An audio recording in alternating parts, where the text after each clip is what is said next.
Watching 1000 LB Sisters is like being handed a backstage pass into the most intimate and, at times, volatile moments of the Slaton family's lives. There's humor, heartbreak, and a rawness that's hard to turn away from. But as the episodes unfold, the entertainment gives way to something more uneasy, an encroaching sense that the closeness of this family, once charming, has spiraled into something chaotic and emotionally damaging. The Slaton family doesn't just lack boundaries, they've bulldozed right through them, setting up camp in each other's lives with no fences in sight. And while that closeness has its touching moments, more often than not, it feels like it's doing more harm than good. Let's start with Tammy and Amy, the central figures of the show. They're sisters, sure, but they are also emotional lifelines, codependent roommates, reluctant caregivers, and, at times, bitter enemies. Their bond is undeniable and deep, but it often plays out like an emotional tug-of-war. Each sister seems to feel responsible for the other's success or failure, and that's a heavy weight to carry, especially when you're also navigating your own health journey. From the earliest seasons, we see Amy constantly putting Tammy's needs above her own. Amy's efforts to lose weight and qualify for bariatric surgery are repeatedly derailed by her sister's refusal to cooperate. Tammy, in turn, leans on Amy for emotional support, physical assistance, and even transportation, often without recognizing the toll it takes. The result? Amy becomes a caregiver before she can become her best self. Tammy becomes more dependent and less accountable. And their shared dream of losing weight begins to unravel under the strain of unspoken expectations and buried resentment. Please subscribe to my YouTube channel. This dynamic isn't just limited to the sisters. Enter their brother, Chris Combs, and you'll see another layer of blurred boundaries. Chris, ever the lovable and supportive sibling, tries to mediate, motivate, and mend. He steps in with tough love when Tammy lashes out, accompanies her to doctor visits, and even starts his own weight loss journey as a form of solidarity. Admirable? Absolutely. But it also begs the question, when does support cross the line into enablement? In the Slaton family, roles are fluid and feelings are raw. Siblings become caretakers. Caregivers become targets. Even their extended family seems enmeshed in this web of emotional overinvolvement. Everyone has an opinion, a criticism, or a word of encouragement, and it's all delivered with the kind of brutal honesty that could either help you grow or send you spiraling. There's no such thing as personal space in this household, emotional or otherwise. There's a scene that sticks with me, Amy, newly a mother, overwhelmed and exhausted, trying to balance the needs of her newborn with the demands of her sister. She's physically present for Tammy, but emotionally frayed. It's clear she loves her sister deeply, but the lines between duty and guilt are hopelessly tangled. At what point do you get to say, I can't do this anymore? And at what cost?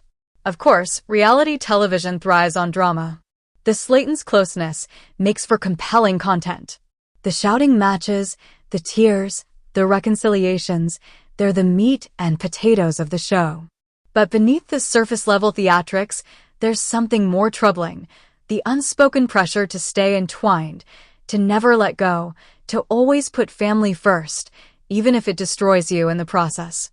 In most healthy families, boundaries aren't barriers, they're guardrails. They help us protect our mental and emotional well-being while still loving and supporting each other. But in the Slaton family, boundaries are often seen as betrayals. Independence is mistaken for abandonment. Saying no is interpreted as rejection. And the result is a kind of emotional captivity where no one truly gets to grow. Take Tammy's journey through rehab, for example. When she finally agrees to go to an assisted living facility to work on her weight loss, there's a strange mix of relief and resistance from the family.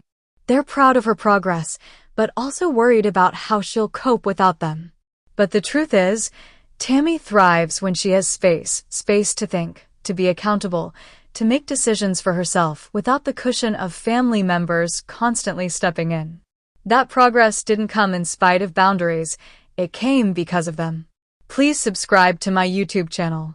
And it's not just Tammy. Amy, too, seems to flourish when she's allowed to focus on her own life, her children, her health, her home.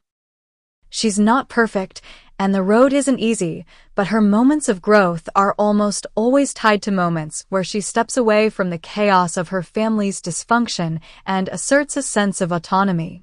But pulling away from enmeshment isn't easy, especially not when it's all you've ever known. The Slaton siblings grew up in a tough environment. Poverty, neglect, and trauma shaped their early years and forged a deep bond between them. That bond likely saved them. It gave them the support they needed to survive. But the tools that help them cope as children don't always serve them as adults. The constant emotional entanglement, the lack of clear roles, the guilt-driven caregiving, it's a recipe for burnout, not healing. The Slatons aren't unique in this struggle. Many families face similar issues, especially those shaped by trauma or generational dysfunction. But the difference is, their journey is on full display. We watch it unfold in real time, with every misstep and breakthrough captured on camera. And while it's easy to judge from the outside, the truth is that setting boundaries is one of the hardest things a person can do, especially with the people you love most. So, what would better boundaries actually look like for the Slaton family? For starters, it means recognizing that support doesn't mean sacrifice. Amy can love Tammy without putting her own health on hold. Chris can encourage without taking on the role of disciplinarian. Tammy can ask for help without demanding total dependence. Boundaries mean communicating needs clearly, respecting each other's time and space, and acknowledging that everyone is responsible for their own journey. It also means embracing therapy. Not just for weight loss, but for the deep emotional wounds that underlie so much of their behavior. Family therapy, individual therapy, trauma-informed care, these are not luxuries. They are necessities.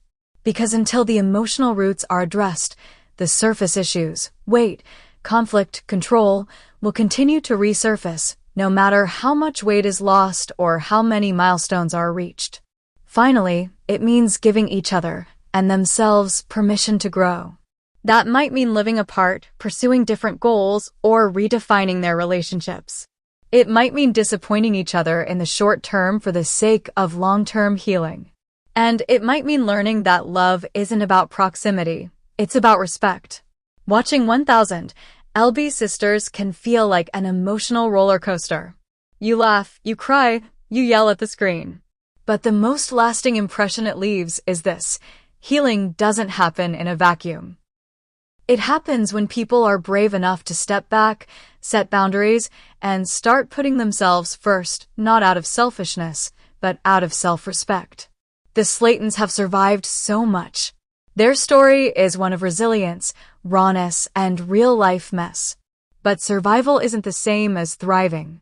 And if they ever hope to truly thrive, individually and as a family, it's going to take more than surgery, scales, or slogans. It's going to take boundaries. The kind that say, I love you, but I need space. I'll help you, but I won't carry you. We're close, but we're still individuals. It's not a betrayal. It's a beginning. And maybe, just maybe, the Slaton family will finally realize that sometimes the best way to hold each other up is to let each other go, just enough to stand on their own. Subscribe the channel to get such videos.